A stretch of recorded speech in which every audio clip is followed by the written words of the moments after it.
उस दिन भगवान मेरे पास फिजिकली आए। भीड़ में से एक आदमी आया, उसने मुझे कूपन दिया, जाओ खा लो। मैं उस आदमी का चेहरा देख रहा था, चेहरे पे बड़ा तेज था। मैंने पूछा किसने दिया आपको कूपन? उसने मंदिर की तरफ इशारा किया कि वहाँ से आया है। नमस्ते दोस्तों। हम सबकी लाइफ का कोई ना कोई पर्पज़ होता है, क्योंकि हम एक बीज की तरह हैं। जैसे एक पेड़ होता है, उसमें से एक निकलता है बीज। तो आम के बीज का पर्पज़ है आम का पेड़ बनना। ऐसे ही इंसान का मतलब हमारा पर्पज़ है अपने अंदर में जो भी स्पिरिचुअल है उसको पूरी तरह से पकना, फ्लावर होना, बड़ा होना। मैं जब आसपास लोगों को देखता हूँ स्ट्रगल करते हुए, परेशान होते हुए, बोर होते हुए, फ्रस्ट्रेट होते हुए, तो मुझे बस एक ही चीज़ दिखाई देती है, एक बीज जो अभी तक अंकुरित नहीं हुआ है, फूटा नहीं है। मैं जब अपनी लाइफ को देखता हूँ पीछे मुड़कर, तो 3 फेजेज़ में उसको डिवाइड कर सकता हूँ। सबसे पहला फेज़ है जब मैं पैदा हुआ था 1976 से लेकर के 1994 तक। मैं उसको बोलूँगा द फेज़ ऑफ इनोसेंस या द फेज़ ऑफ नाइविटी, जहाँ पर मैं बहुत भोला था, बचकाना था। मेरी ज़िंदगी का मतलब केवल खेलना कूदना, अच्छा से अच्छा खाना खाना, फ़िल्में देखना। हालांकि बहुत लेट आया। पहली बार मैंने लाइफ में टीवी देखा था 1982 में, 84 में, जब हमारे पिताजी हमारे पूरे फैमिली को छोड़कर चले गए थे नौकरी करने के लिए। ये बहुत शॉकिंग था हम सब के लिए। लेकिन मुझे इन सब का कोई बहुत इल्म नहीं था कि क्या हो रहा है लाइफ। बस सुबह उठते ही मज़ा मस्ती करो। यंग एज से ही मुझे ये समझ में आ गया था कि एक ऑपोजिट सेक्स होता है। मैं आदमी हूँ, मैं लड़का हूँ, एक लड़की होती है, और वो अट्रैक्शन भी फील होना शुरू हो गया था। और ये फेज़ चला है ऑलमोस्ट 18 साल के लिए, 1976 से लेकर 1994 तक। 1994 में मैंने 12th पास किया था। मेरे नंबर्स बहुत अच्छे नहीं थे। मैंने 10th में भी 70% पाए थे और 12th में भी ऐसे ही 70-80% के बीच में था मेरा।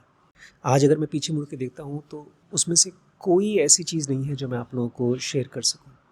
और वो भी ऐसी मेमोरी है जो मैं चाहता हूँ धीरे धीरे ख़त्म ही हो जाए। मतलब ऑलमोस्ट सारी की सारी मेमोरीज़ ख़त्म हो गई है, क्योंकि सच पूछे तो वो मैं हूँ भी नहीं। क्योंकि बीज पेड़ नहीं होता, बीज बीज होता है। उसके बाद चालू हुआ सेकंड फेज़, जिसको मैं कहता हूँ द फेज़ ऑफ एरोगेंस या रिबेल। ये 1994 के बाद से जब मैंने एमबीबीएस में ज्वाइन किया था, घर से बहुत दूर जाना शुरू कर दिया। हम लोग का कॉलेज मेरे घर से ऑलमोस्ट 25-30 किलोमीटर दूर था।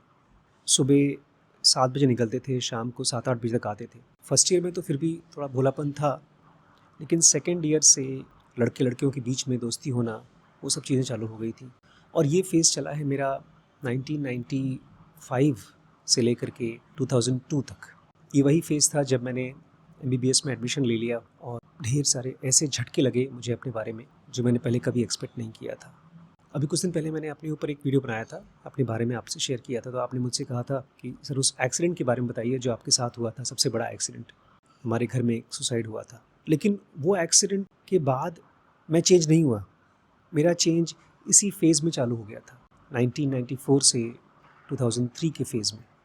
मैं बचपन से ही बहुत इनोसेंट था, लेकिन मैं बहुत झूठ बोलता था, मैं चोरी करता था। पापा मम्मी जब भी कोई गलती करोगे तो मारेंगे तो है ही। आज मैं जब अपने बच्चों को देखता हूँ तो उनकी हैबिट मुझसे कितनी अच्छी है। मेरे बच्चे कभी झूठ नहीं बोलते, और चोरी तो आज तक मैंने कभी अपने बच्चे को करते हुए देखा ही नहीं। लेकिन मैं था, और वो चोरी चली है 2007 तक। मुझे याद है एक बार अपने दोस्तों के साथ हम लोग एक ऑडियो कैसेट की शॉप में गए थे और वहाँ पर चुपके से ऑडियो कैसेट चुरा लिया। मेरे पास पैसे होते थे, लेकिन फिर भी दोस्तों के साथ जाते थे और एक किक मिलता था कि कुछ बड़ा काम कर लिया। एक दुकानदार को, बेचारे भोले भले दुकानदार को बेवकूफ़ बना दिया। बाद में पकड़ा गया तो वो भी बेचारा बहुत शरीफ आदमी था, उसने खाली डांट करके भगा दिया।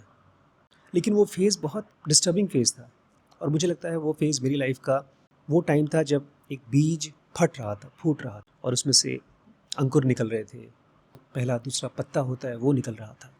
ये बहुत वल्नरेबल फेज़ होता है। मैं बात कर रहा हूँ कि हर किसी की लाइफ का एक पर्पज़ होता है, और मेरे जैसे ही आप लोग भी अपने लाइफ के इन्हीं तीनों में से किसी एक फेज़ में हैं। सबसे पहला फेज़ था सीड फेज़। ये दूसरा फेज़ था जिसमें आप स्प्राउट फेज़ में चले जाते हैं। इसमें मैंने बहुत बदमाशियाँ की। मैंने तीन बार मुझे याद है अच्छे तरीके से, अपने आप को ख़त्म करने की कोशिश की। इसके पीछे बहुत से रीज़न्स थे। अच्छे से पढ़ाई न कर पाना, उसका डिप्रेशन, एक कॉलेज में लड़की थी जिसको मैं बहुत पसंद करता था और पेरेंट्स इस चीज़ से एग्री नहीं करते थे, तो उसमें बहुत बहस होती थी, फाइट्स होती थी। और मुझे याद है एक बार मैंने कुछ ऐसी टैबलेट वगैरह खा लिया था, फिर मम्मी मुझे हॉस्पिटल लेकर गई, तो बेचारी वो भी भोली-भाली बोली थी कि डॉक्टर को बता देना तुम्हें फूड पॉइज़निंग हुई है। बोल रहा हूँ क्यों? अगर तुम चाहती हो मैं बचूँ, डॉक्टर को साफ-साफ बोलो कि मैंने कौन सी दवाई खाई है ताकि उसकी एंटीडोट दे सके। कन्फ्यूजन इस स्टेट में भरा होता है, लेकिन किस्मत अच्छी थी, मैं सर्वाइव कर गया। फिर मैं घर छोड़ के भाग गया, कोई पैसे रुपए नहीं थे मेरे पास, कहीं दूर निकल गया।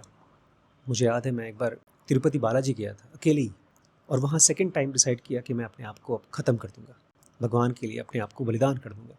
सुना था कहानियाँ ना, भगवान के सामने अगर आप ख़त्म होते हैं तो भगवान आपको मोक्ष देते हैं। भगवान ने मुझे मोक्ष तो दिया, लेकिन अलग तरीके से। 2 दिन तक कुछ खाया नहीं, तीसरे दिन दिमाग ख़राब हो गया, सर दुखने लगा। तो वहाँ एक बहुत बड़ा भंडारा होता है, भंडारा करने गए, मतलब खाना खाने गया मैं। तो उन्होंने कहा आपके पास एक पर्ची होनी चाहिए, कूपन मिलता है जब दर्शन करते हैं आप भगवान के, वो ले आओ तब खाना। गुस्से में मैंने कहा भाड़ में जाओ, मुझे नहीं चाहिए। और मुझे लगता है उस दिन भगवान मेरे पास फिजिकली आए, भीड़ में से एक आदमी आया, उसने मुझे कूपन दिया, बोला जाओ खा लो। मैं उस आदमी का चेहरा देख रहा था, मुस्कुरा रहा था आदमी, चेहरे पे बड़ा तेज था। मैंने पूछा किसने दिया आपको कूपन? उसने मंदिर की तरफ इशारा किया कि वहाँ से आया है। मुझे लगता है कोई दूर से देख रहा होगा, एक भूखा आदमी लाइन में खड़ा है, ये शायद भगवान ही हो। खैर जो भी हुआ, ये सेकंड टाइम था जब मैंने अपने आप को मारने की कोशिश की थी, आमरण अनशन करने की कोशिश की थी। बच गए, लेकिन मुझे याद है उसके बाद से कभी भी इतना स्ट्रॉन्ग नेगेटिविटी मेरे मन में नहीं आई कि मैं ख़ुद को ख़त्म कर दूं। नहीं, एक बार और आई थी, एक बार और आई थी। उसी फेज़ में मैंने ढेर सारे अलग अलग गुरुओं के पास जाकर के स्पिरिचुअल ज्ञान लेने की कोशिश की। मैं था और एक मेरा दोस्त था, हम दोनों एमबीबीएस कर रहे थे और हम दोनों ही जाते थे। सन 2000 के बाद हम दोनों के बीच में एक डिफरेंस आया। वो डिफरेंस मैं उस समय पॉइंट आउट नहीं कर सकता था, लेकिन मुझे लगता है कि वो अपने आप को एक गुरु बनाना चाहता था। तो अब बहुत स्टैब्लिश्ड गुरु है, फेमस गुरु है वो, मैं नाम नहीं लूँगा उनका। और मैं ईमानदारी से खुद को जानना चाहता था। आज तक अपने आप को एक्सप्लोर कर रहा हूँ। तो 2003 में, जैसे आप सब लोग जानते हैं, मेरे साथ वो घटना हुई जो आपने पूछा था कि सबसे बड़ी दुर्घटना कौन सी हुई। मेरे घर में मेरे छोटे भाई की वाइफ की डेथ, और वो भी बहुत ख़राब तरीके से। ऐसे किसी की डेथ नहीं होनी चाहिए। मम्मी ने फ़ोन किया कि जल्दी आओ। हम लोग दिल्ली में थे, मम्मी और वो सब लोग इलाहाबाद में थे। मैं और मेरे भाई दोनों जब पहुँचे तो उसकी डेड बॉडी देखी। भाई तो अपनी वाइफ को देख कर के रो रहा था, और मैं जब उसको देख रहा था तो मैं ऐसा लग रहा था जैसे सुन्न हो, एक बूंद भी आंसू नहीं आ रहे थे। पता नहीं क्यों, डिटैचमेंट आ गया था या मैं अंदर से पत्थर बन गया था, पता नहीं। अंतिम संस्कार करने के बाद हम लोग वापस आ गए दिल्ली। मैं उस समय फरीदाबाद में एक स्कूल चलाता था, छोटा सा। मेरा भाई एनटीपीसी दादरी में नौकरी करता था, अभी भी वहीं करता है। फिर मुझे खबर आई कि एक दिन वो शराब पी करके कहीं पड़ा हुआ है। कभी वैसे पीता नहीं था, लेकिन मुझे लगता है किसी ने उसको पिला दिया होगा, दुखी परेशान। फिर मैं वापस आ गया। आते समय मैं जहाँ रहता था वहाँ पर एक भाई साहब थे जिनके पास अपनी एक किताबों की लाइब्रेरी थी, छोटी सी, 2-3 हज़ार किताबें थी वहाँ पे। तो वहाँ से मैं ये बुक लेकर आया था अपने साथ, ज़ेन योगा। बड़ी इंटरेस्टिंग किताब थी। इसके पीछे मैथमेटिकल ट्रायंगल्स और सर्कल्स बने थे, कोई देवी देवता की फ़ोटो नहीं थी। और उसी में एक पेज पर लिखा हुआ था एक एडवांस्ड मैथमेटिकल फार्मूला, जिसमें आपका फ्यूचर जन्म कब और कहाँ होगा वो प्रेडिक्शन किया गया था। मैं आज तक उस फार्मूला को यूज़ करने जानता नहीं हूँ। मुझे अच्छा लगा तो मैंने वो उनसे उधार मांगी और घर पे लेकर आ गया। और वो फेज़ था 2003 से लेकर के 2025 तक का, अभी जो आप मुझे देख रहे हैं। उस एक किताब ने मेरे ख्याल से मुझे भगवान के दर्शन कराए, लिटरली दर्शन कराए। क्योंकि मुझे याद है उस दिन मैं पहुंचा था अपने घर पे रात को तकरीबन 12 बजे।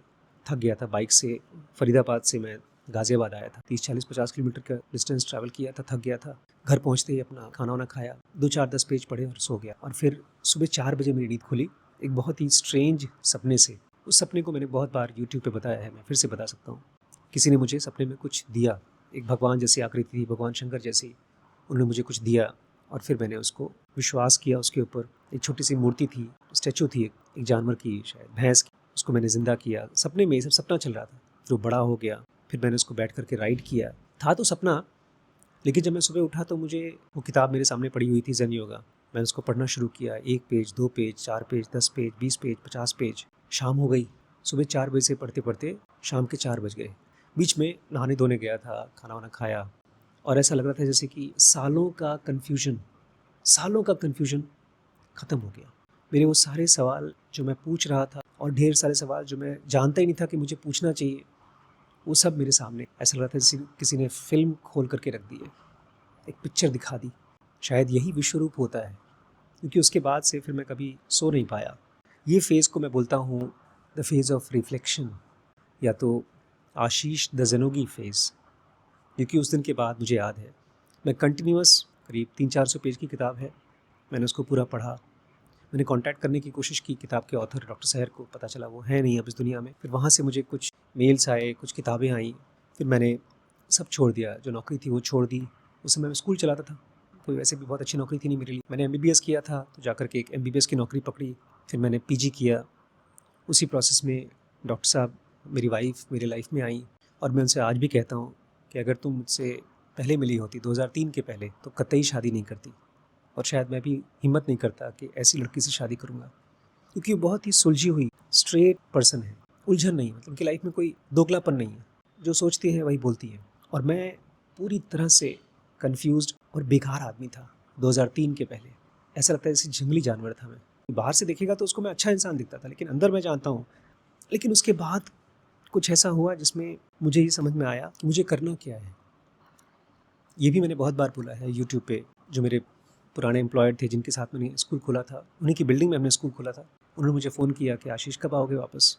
वही जब मैंने किताब पढ़ना शुरू किया था, मैंने कहा बाबा वापस नहीं आ पाऊँगा, मैं रिज़ाइन कर रहा हूँ। उन्होंने पूछा क्यों? मैंने कहा क्योंकि मुझे अपनी ज़िंदगी का पर्पज़ मिल गया है। उन्होंने मुझे इनवाइट किया अपने घर पे जानने के लिए कि भैया क्या पर्पज़ मिल गया। मैंने बताया किताब मिली है, पढ़ रहा हूँ, यही पढ़ाऊँगा मैं दुनिया को। 2003-4 की बात है। बोलते किताब पढ़ाओगे, बस यही तुम्हारी ज़िंदगी है? मैंने कहा नहीं, इसके अलावा डॉक्टर हूँ तो पेशेंट भी देखूंगा। बोलते तुम पेशेंट तो यहाँ भी देख सकते हो, अनंतपुर फरीदाबाद में। मैंने कहा नहीं, अपने भाई के साथ रहूँगा मैं, उसको मैं हील होने के लिए अपने साथ में रखूँगा।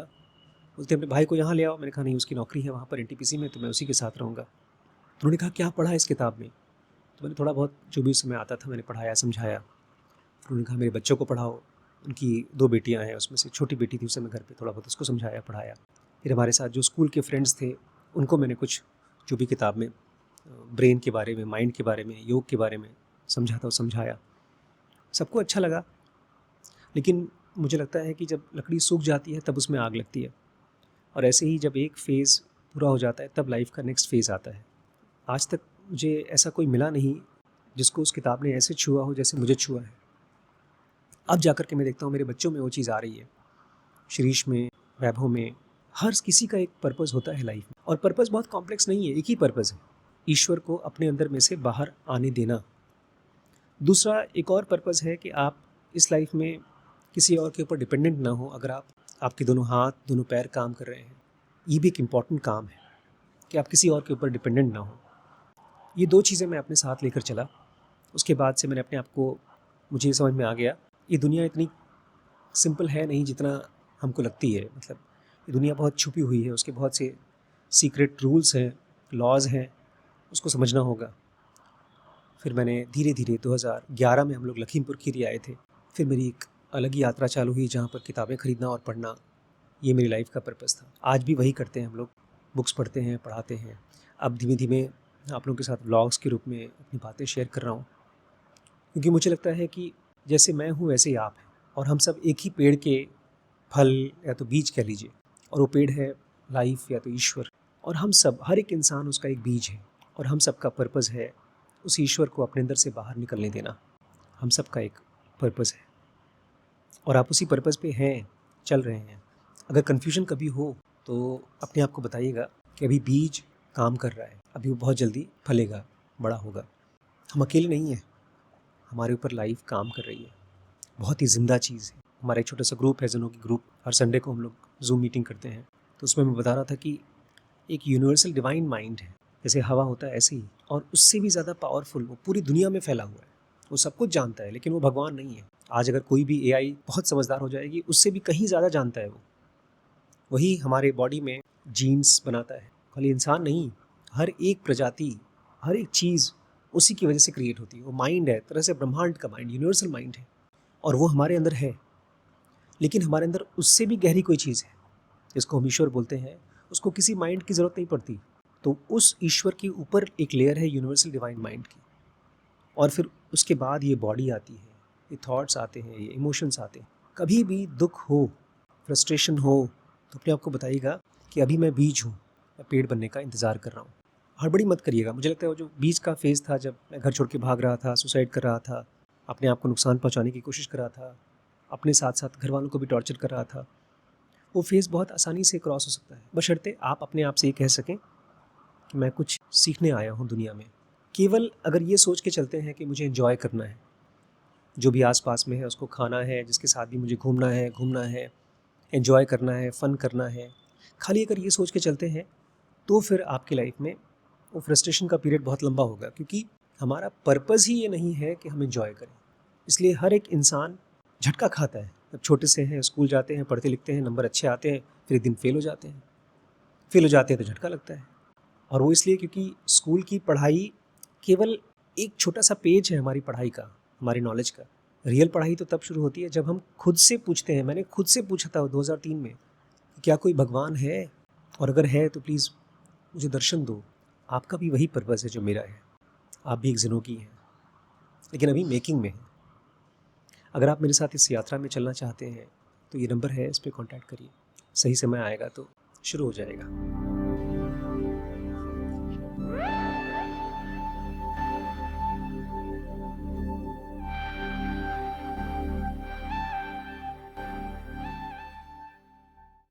दोस्तों, ये सारी कहानी अपने बारे में मैंने इसलिए नहीं बताई है क्योंकि मैं आपको इम्प्रेस करना चाहता हूँ या शो ऑफ करना चाहता हूँ। एक इन्विटेशन है ये